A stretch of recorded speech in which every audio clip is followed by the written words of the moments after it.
ولا تعترض عليه في شيء من أحواله لا ظاهرا ولا باطنا وإن وقع في قلبك شيء من الخواطر في جهته فاجتهد في نفيه عنك فإن لم ينتفي فحدث به الشيخ ليعرفك وجه الخلاص منه وكذلك تخبره بكل ما يقع لك خصوصا فيما يتعلق بالطريق. Kalau kalian melihat sesuatu hal yang dilakukan oleh guru kalian, oleh syekh kalian, apa yang tidak sesuai dengan apa yang menurut kalian benar, baik secara zahir ataupun batin, maka jangan langsung kalian masukkan ke dalam hati kalian. Oh, ini guru nggak benar. Oh, ini dia begini. Oh, ini begitu. Kalau bisa, ijtihad. Fajtahid fin nafyi. Hilangkan rasa prasangka buruk kepada guru. Karena kalau kita melihat, mencari keburukan seseorang, maka yang akan kita dapat adalah keburukan. Tapi kalau kita yang melihat, yang kita lihat hanya baiknya saja, insya Allah yang kita dapati akan baik-baiknya saja. Dan siapa manusia, orang yang nggak punya salah, walaupun seorang syekh, walaupun seorang guru, walaupun seorang ulama, pasti mereka punya salah. Kalau mereka tidak punya salah, mereka bukan manusia, mereka bukan manusia biasa, mereka nabi. Tapi mereka juga bukan nabi, oleh sebab itu mereka punya.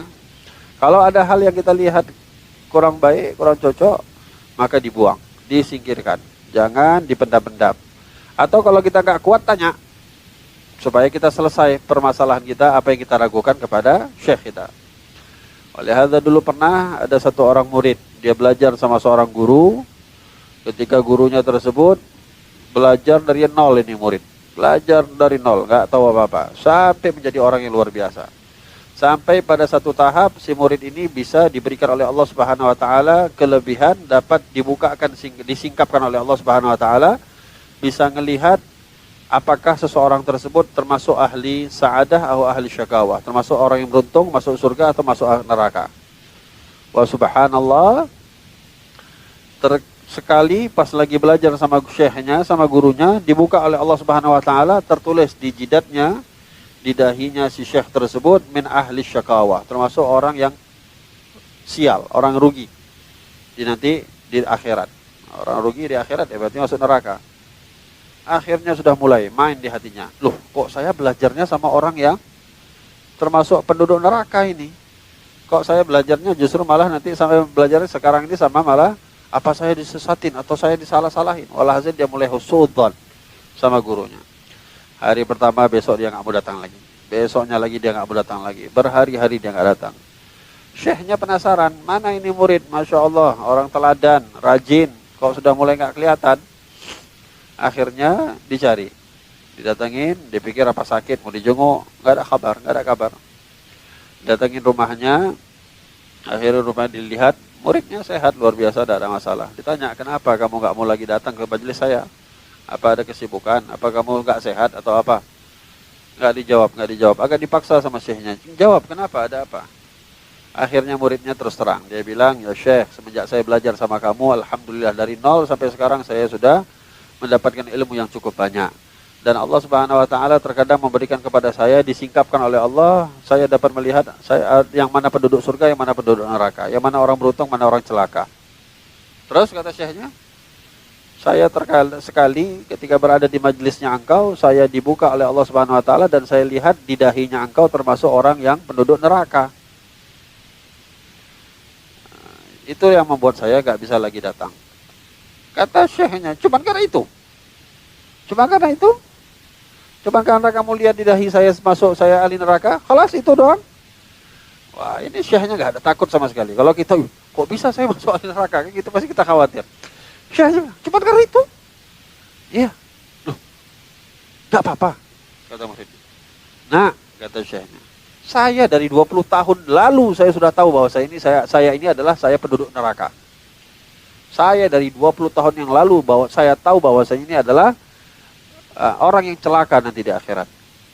Tapi saya ibadah, saya berdakwah, saya mengajarkan ilmu saya bukan karena untuk surga atau neraka, saya untuk Allah. Gak peduli saya mau masuk surga, mau masuk neraka. Masuk surga itu haknya Allah, masukkan neraka juga haknya Allah. Bukan itu tujuan saya untuk berdakwah atau menyampaikan ilmu dan mengajarkan kamu. Toh kalau Allah Subhanahu wa taala memasukkan ke dalam neraka, saya rela, ridha kalau itu ketetapan Allah. Tapi tugas saya adalah berkhidmah di jalan Allah Subhanahu wa taala.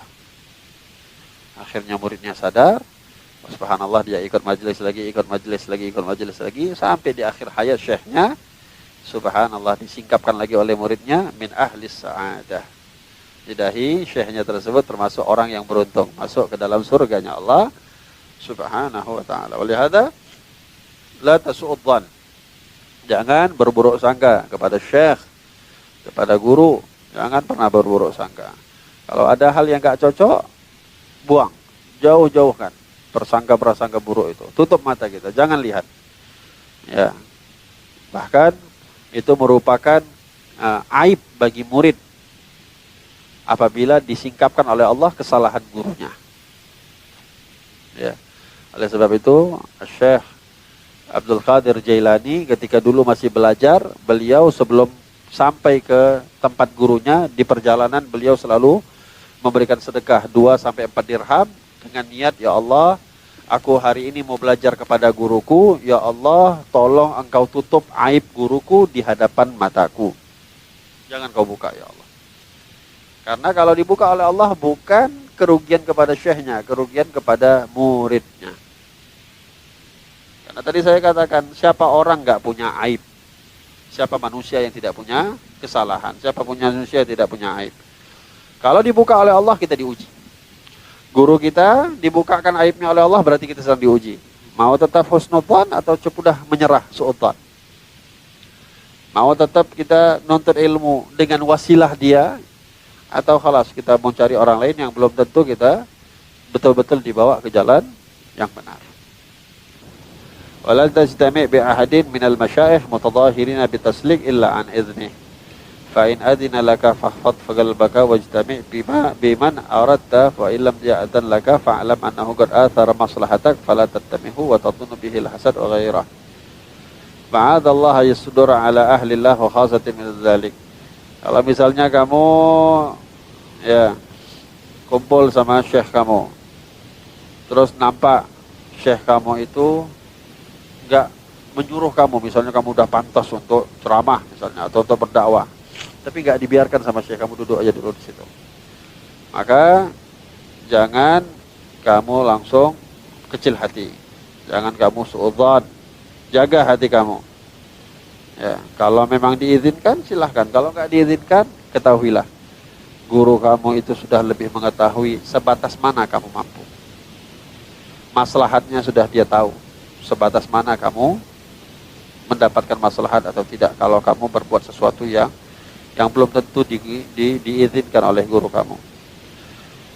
Jangan langsung, oh ini saya nggak dikasih kesempatan ngomong nih karena gurunya takut kalah saing. Gurunya hasud nih, takut kalah sama muridnya lah. Kalau yang benar-benar seorang murabbi tidak begitu. Ada masa-masanya dia dilepas, ada masa-masanya ditunggu dulu.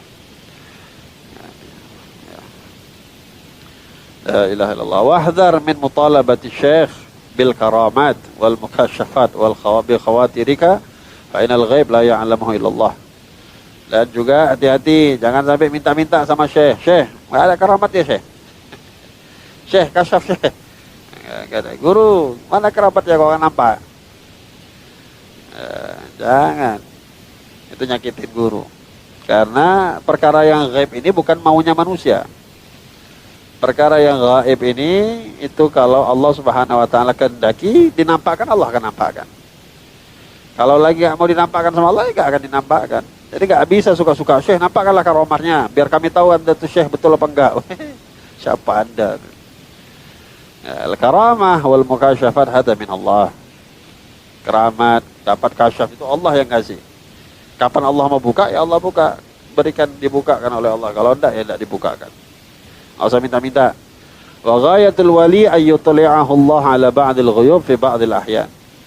Dan puncaknya seorang wali, kadang Allah Subhanahu wa taala memberikan perkara-perkara yang gaib itu dibukakan oleh Allah Subhanahu wa taala pada saat-saat tertentu. Wa rubbama dakhala al-murid 'ala syaikhihi yatlubu minhu ayukashifahu bi khatirihi fala yukashifuhu wa huwa muttali'un 'alaihi wa mukashafun bihi siyanatan lisirri wa satran lil hal fa innahum radhiyallahu anhum ahrasun nas 'ala kitmanil israr wa ab'aduhum 'an at-tadahhur bil karamat wal khawarik wa imakinu minha wa surrifu fiha. Kalau misalnya pun kalian minta sama syekh kalian, Syekh, tolong kasyafkan saya. Ya, dan nggak dibuka kan, nggak dikasyafkan.